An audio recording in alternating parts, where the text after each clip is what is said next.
Good morning and welcome to the regularly scheduled meeting of the Minneapolis City Council.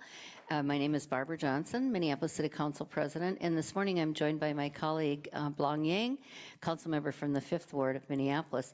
And before our council meetings, frequently we have an opportunity to honor significant achievements in our community, people that have performed great services for the city of Minneapolis. And this morning, it's our pleasure for our first guests to welcome the North High Polars State Football champions. Excuse me. So.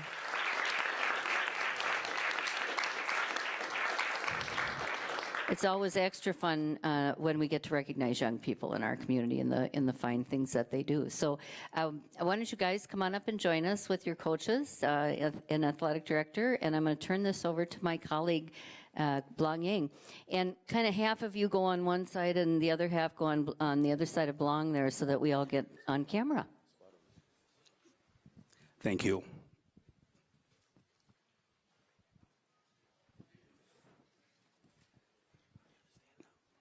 All right, good morning.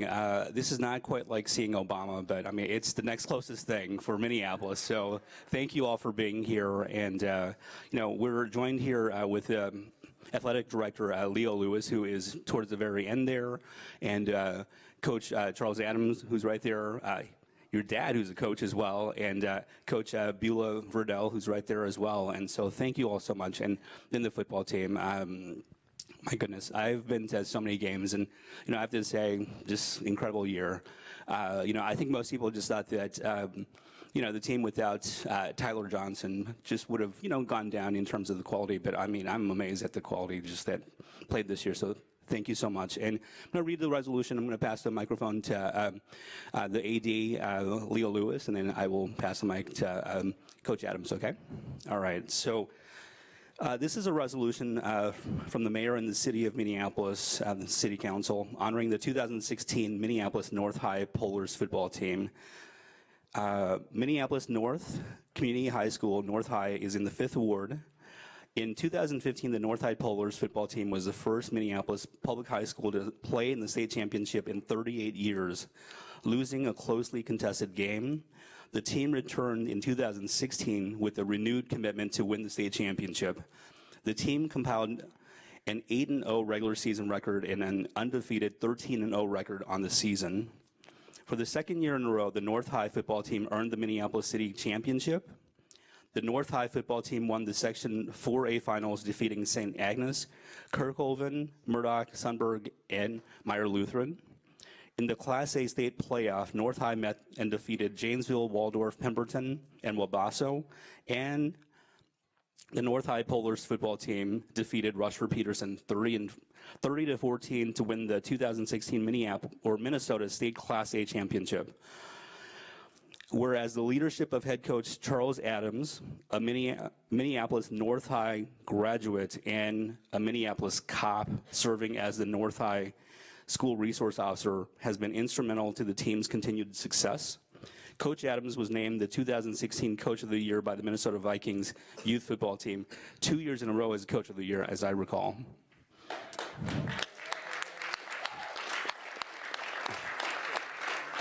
And you're gonna have to clap at this one too. Coach Adams became the first African American head coach to win a Minnesota State championship.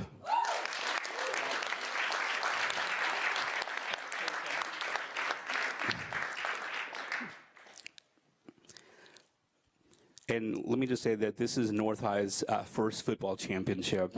The resurgence of the North High Polars football team has reflected the growth and the resurgence of North Minneapolis.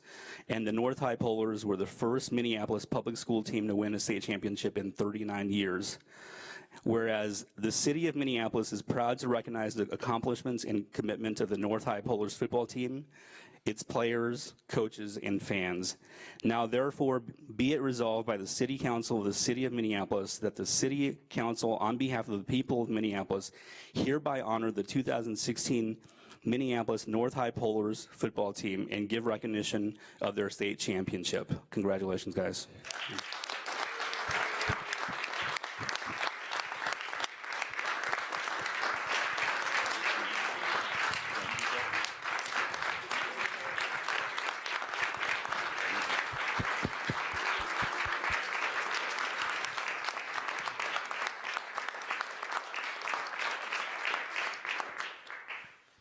President Johnson, Councilman Yang, thank you so much. This is becoming routine for us. We'd like for this to continue, of course, certainly with our basketball team winning it earlier in 2016.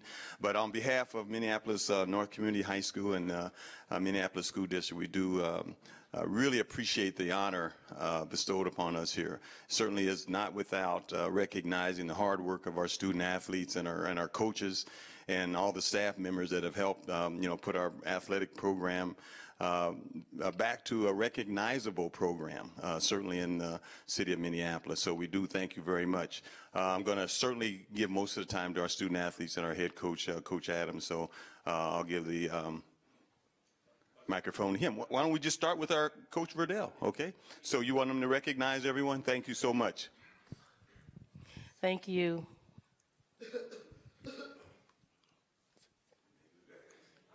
Odell Wilson, and I'm a junior. Javon Walker, I'm a junior. Farlanders Ross Cunningham, I'm a sophomore. Keon Porter, I'm a sophomore. Zion Sanford, I'm a junior. Carion Belfield, and I'm a junior. Jermaine Smith, I'm a senior. Corleone Powell Smith, I'm a junior. Jameer Jackson, I'm a senior. Faison Scott, I'm a junior. Becoming a senior. Joseph Coleman, I'm a senior. Philip Scott, I'm a senior. Leon Haynes, junior. Devon Moore, I'm a freshman. Sophomore, Armand Dalton. Isaiah Rogers, I'm a senior. And Charlie Adams, I coach the defensive backs. And I'm Charles Adams III, the head coach. Let's give it up for these boys.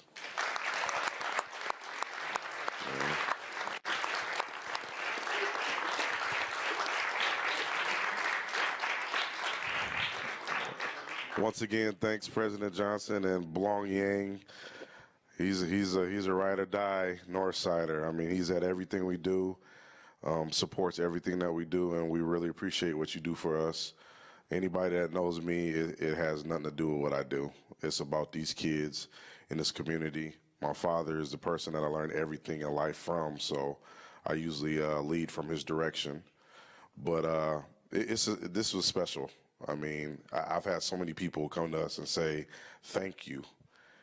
And it didn't really kick in until I just realized that it was bigger than just North High.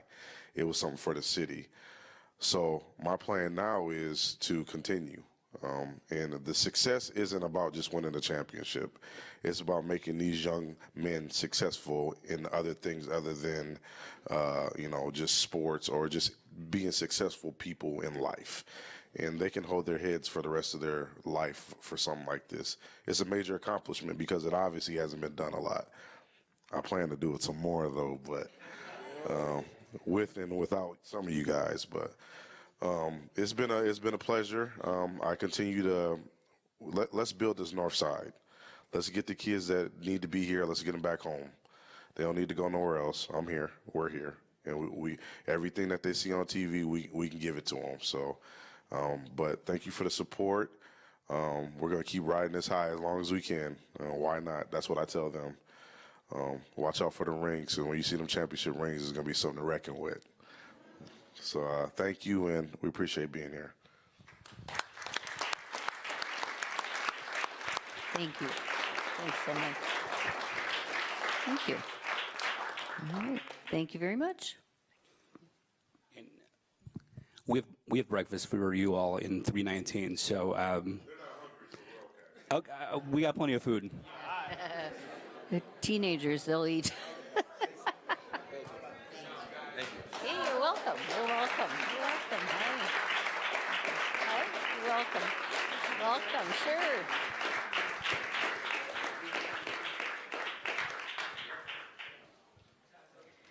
Okay, Councilmember Glidden.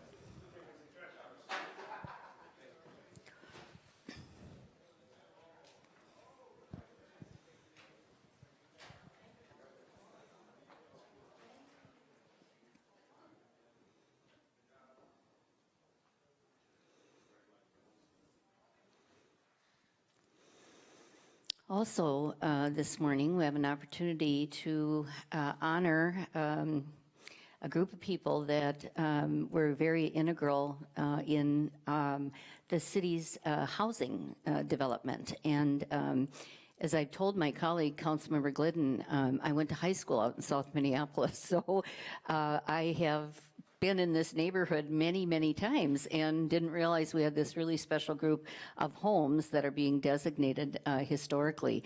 And so Councilmember Glidden is going to present the resolution that we will be passing later on in our council meeting, and then also explaining the initiative for historic designation for the Tilson-built homes.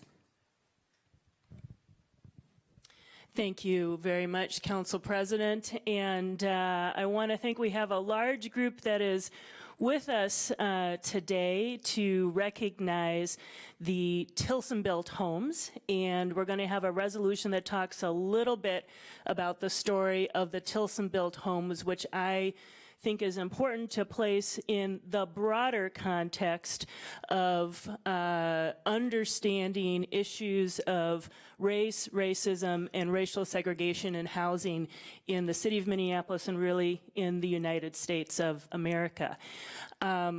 We went on a journey together, I think, in South Minneapolis for some of us who were unaware of this important part of our history. And so there are a lot of thanks to give for that, but I want to recognize that the Bryant Neighborhood Organization, as well as the Field Regina Northrop Neighborhood Group, really have been committed to trying to understand and acknowledge and make more public this history. I'm going to go ahead and read this resolution, and then we're going to introduce some of the people who are here who have some very special relationship to the Tilson-built homes.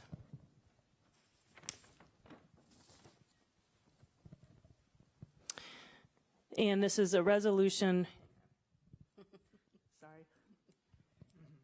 It's a resolution of the City of Minneapolis, of the Mayor and City Council, honoring the Tilson-built homes as one of the first FHA-backed residential housing developments in the United States to be marketed to buyers of all races.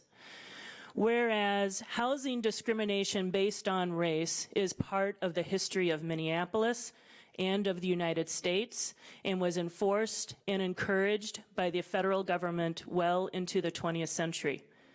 And whereas the Federal Housing Administration and the Veterans Administration, both created in the early 1930s, made home ownership accessible to millions of white Americans by guaranteeing mortgages, but discriminatorily excluded African Americans from these same benefits through its practices and procedures. And whereas the FHA utilized discriminatory practices until the United States Supreme Court's determination in 1948 that racial covenants were unenforceable, and then continued to create and enforce racially segregated housing by refusing mortgages to interracial housing projects into the 1950s. And whereas the federal government's discriminatory actions were reinforced by the actions and inaction of local and state governments, banks, realtors, and neighborhood associations, including in Minneapolis. And whereas in the years immediately following World War II, the growth of racial covenants and redlining discriminatorily restricted housing opportunities, especially access to mortgages for African Americans in Minneapolis, resulting in a severe housing shortage. And whereas in 1940, 90% of Black Minneapolitans lived in just 18 of the city's 121 census tracts. Between 1946 and 1952, over 9,500 single-family homes and duplexes were built in Minneapolis, yet fewer than 20 were sold to African-American buyers. And whereas in 1953, the Minneapolis Urban League hosted a meeting with the FHA and several African-American realtors hoping to develop a pilot integrated housing project for the region. And whereas distinguished philanthropist and developer Archie Givens Sr., a young realtor at the time, committed himself to recruiting a builder and a location for a racially integrated housing project. And whereas Archie Givens Sr. recruited Edward Tilson, a Ukrainian Jewish immigrant and prominent builder in the Twin Cities who had himself experienced discriminatory treatment based on his religion, and who was the only builder at the time with experience building integrated housing. And whereas Archie Givens located a collection of scattered lots in South Minneapolis, south of 38th Street on 3rd, 4th, and 5th Avenues, which were purchased for the development from Mike Kelly, former owner of the Minneapolis Millers. And whereas the Tilson-built homes, a group of 52 single-family homes in the Bryant, Regina, and Field neighborhoods, were constructed by Edward Tilson's company between 1954 and 1956, becoming one of the first FHA-backed residential housing developments in the United States to be marketed to buyers of all races. And whereas the original owners of the Tilson-built homes were professors, business owners, civil servants, Pullman porters, factory workers, teachers, mechanics, and restaurant employees, enlisted military and veterans, they put love and care and respect into their homes and their neighborhoods on behalf of their families and themselves. And whereas today the Tilson-built homes are owned by a multicultural group of neighbors who are committed to telling the stories of their homes as part of the ongoing story of race, racism, and racial segregation in Minneapolis neighborhoods. Now, therefore, be it resolved by the City Council of the City of Minneapolis that the City Council honors and thanks the family of Archie Givens Sr., the family of Edward Tilson, the Minneapolis Urban League, the original Tilson-built home owners, and all others who helped establish the Tilson-built homes as one of the first racially integrated residential housing developments in the United States. And be it further resolved that the City Council thanks those who have fought against racism and on behalf of fair housing for all, and acknowledges the importance of reversing the present-day effects of racism and racial segregation in the City of Minneapolis. Thank you.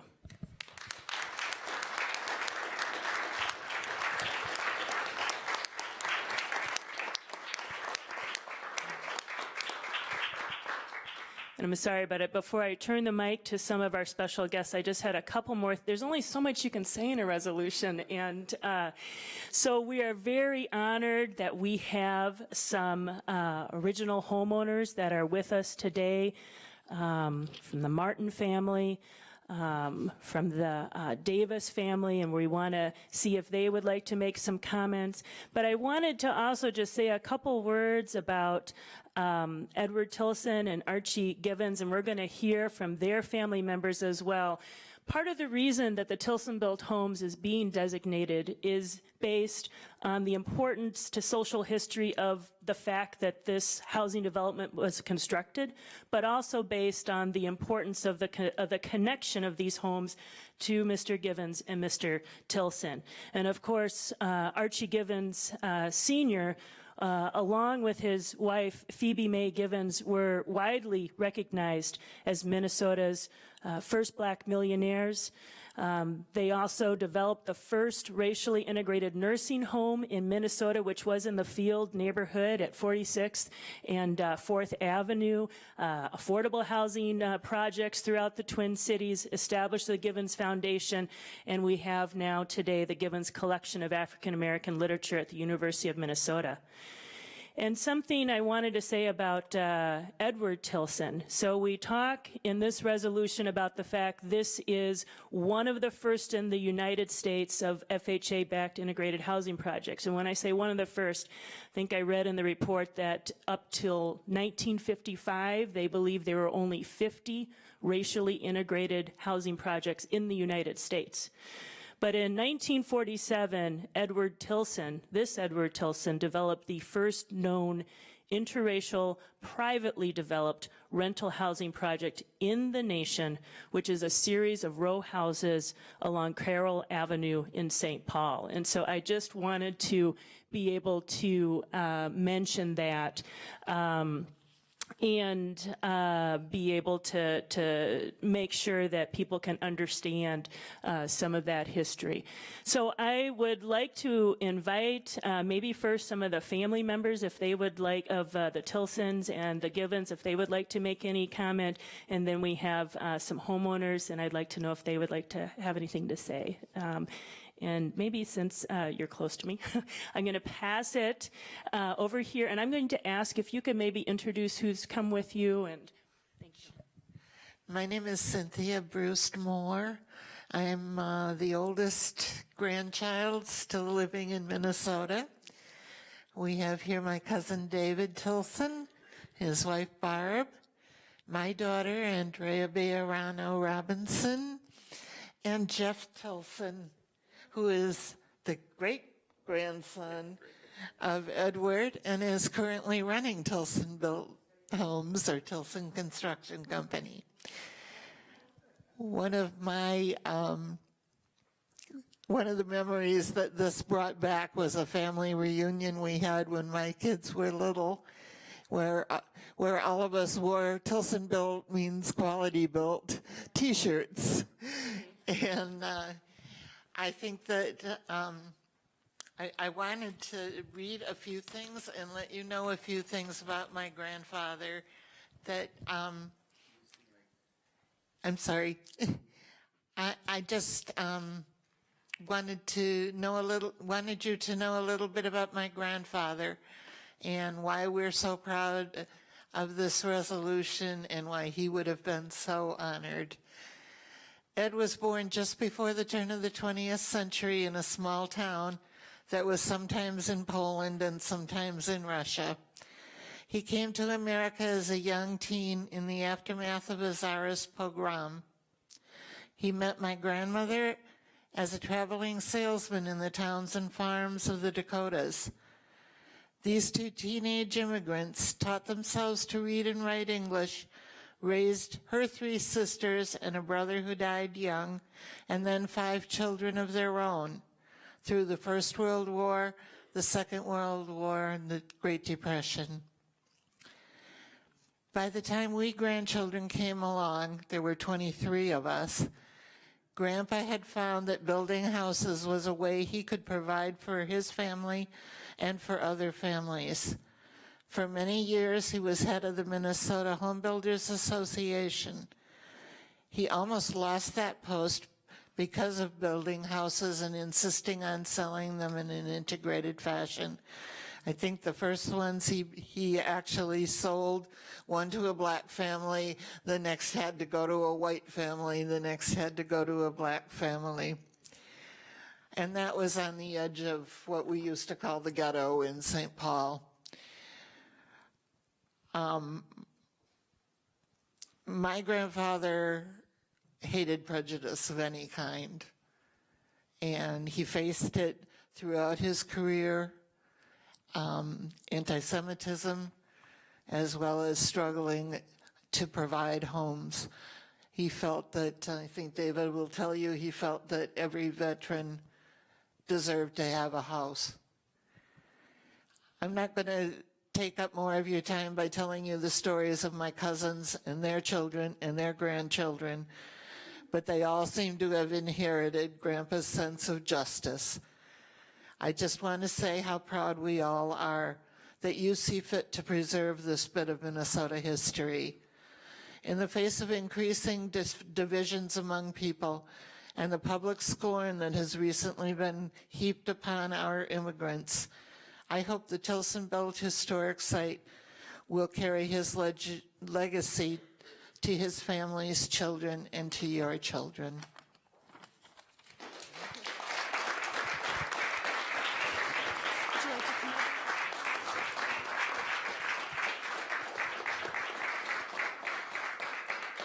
I just wanted to add a couple things that my grandfather would say to me, and he was a teacher and a storyteller, but just to kind of just give a flavor of the kind of things is, you know, what he loved America, you know, because he came from Russia and pogroms. And one thing in his, he'd say, my sons, you know, one of them became a lawyer, you know, they were all successful, and he'd say, there's two things in America that enabled my children to be successful, and he said one was free public education, and the other was labor unions. You know, and that's kind of the kind of thing he used to say to me, you know, and I just remember that. I could tell stories for a long time, but I just wanted to share that. And Mr. Givens, I'm just going to invite him to come up. And I will just note that Roxanne Givens, his sister, has been very involved in this work as well, and we're sorry she couldn't join us. Oh, thank you. Thank you very much. On behalf of my sister, Roxanne, and our whole family, it is indeed an honor and a thrill to be a part of this whole event and this afternoon, this morning. I remember as a kid growing up, my dad used to take me with him over to the model home in South Minneapolis on 43rd and 41st and 3rd. And I'd sit there with him and I didn't understand what in the world he was doing. Why am I here? But we ended up living in one of those homes. I grew up in one of those homes, and it's been an honor to be continued with the Tilson family, continue with the city of Minneapolis, and my occupation is actually real estate development. So it kind of passed on, but I thank the city and